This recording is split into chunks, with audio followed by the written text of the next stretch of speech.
on a ici ce qu'on appelle Instruction Memory, donc une mémoire pour les instructions, et Data Memory, une autre mémoire pour les données. Si nous revenons ici sur le modèle de von Neumann, nous allons voir qu'il y a une seule mémoire. Salut, vous allez bien, j'espère. Nous nous retrouvons dans notre deuxième vidéo sur l'architecture d'un processeur. Dans cette vidéo, nous allons voir les différents modèles d'architecture. Dans la vidéo précédente, il était question pour nous de voir les différents composants d'un processeur.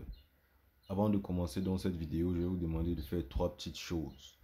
Comme d'habitude, vous allez appuyer sur le bouton s'abonner si vous n'êtes pas encore abonné à la chaîne, activer la cloche de notification et vous allez partager la vidéo. On prend le générique et on commence.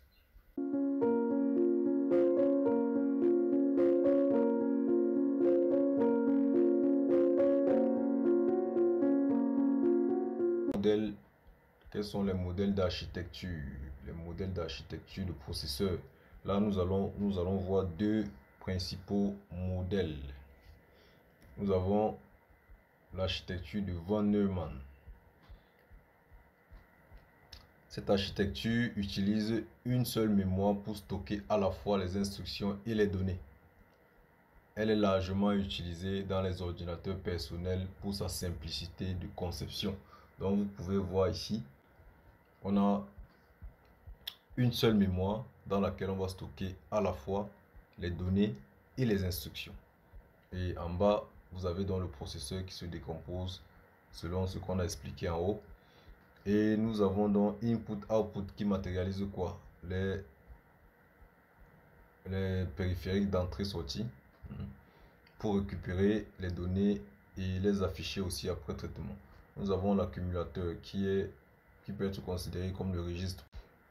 Là, nous avons très bien expliqué tout à l'heure que le processeur est composé de quoi? L'unité de contrôle qui va contrôler et décoder, l'unité arithmétique et logique qui va effectuer les opérations sur les données. Donc voilà donc en quelque sorte l'architecture de von Neumann. Vous allez donc remarquer avec la deuxième architecture ici qui est l'architecture Harvard. L'architecture Harvard qui utilise des mémoires séparées. La véritable différence ici c'est au niveau de la mémoire. Les mémoires séparées pour les instructions et les données permettant un accès simultané. Elle est souvent utilisée dans les processeurs embarqués et les DSP pour sa performance accrue.